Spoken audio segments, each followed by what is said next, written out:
Pavasara ziedonī, kad daba ir krāšņi sazaļojusi, starp neskaitāmiem zināmiem dzinumiem izplaukst arī tādi augi, kuri ir ierakstīti Latvijas sarkanajā grāmatā, kurā ir apkopots īpaši aizsargājumās augu un dzīvnieku sugas. Viens no šādiem augiem ir mežā sastopamais laksis, kas dažādu iemeslu dēļ tiek īpaši iekārots. Laksis ir sīpolaugs, citās valodās viņu sauc arī par čeremšu, sauc par mežloku un, ja lietuviešu valodā ir meškinis česnakas, arī tātad lāča sīpols, kā jeb lāča ķiploks.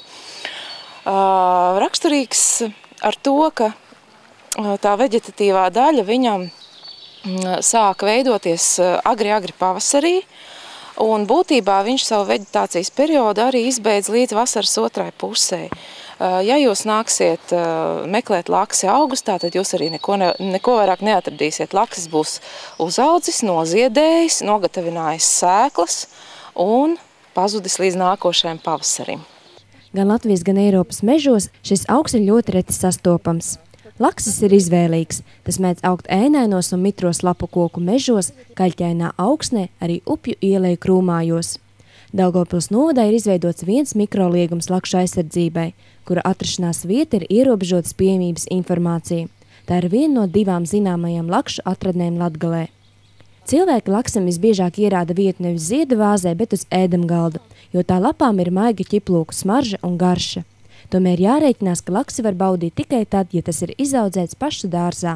Diemžēl ir novērots, apsekojot šīs teritorijas, ka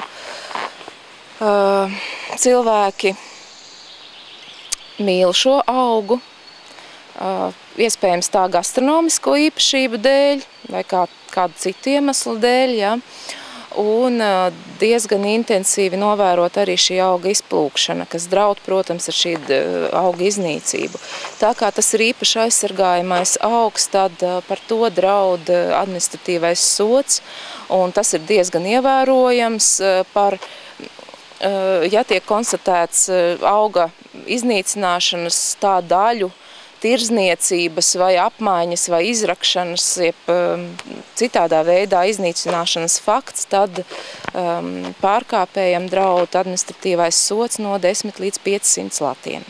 Jārēķinās, ka tirgotājiem jānodrošinās ar pašvaldības izziņu, ka laksis izaudzēts dārzā. Par tirzniecības vietās pamanītiem aizsargājumiem augiem var ziņot reģionālajām vides pārvaldēm, kā arī pašvaldības policijai. Mēs aicinātu būt ļoti saudzīgiem pret tām vērtībām, kas mūsu reģionā un mūsu valstī ir vēl joprojām, jo mēs esam viena no bagātākajām valstīm tieši ar dabas vērtībām.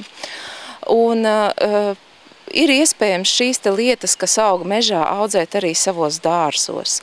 Un pat laban ir pieejamas gan sēklas, gan stādām materiāls. Literatūrā var atrast informāciju, kur tas ir pieejams. Un atrodot piemērotu vietu savā vai kaimiņu dārzā, to visu var ieaudzēt un mierīgi bez likuma pārkāpšanas baudīt vitamīnu salātus pavasarī, nekaitējot dabai.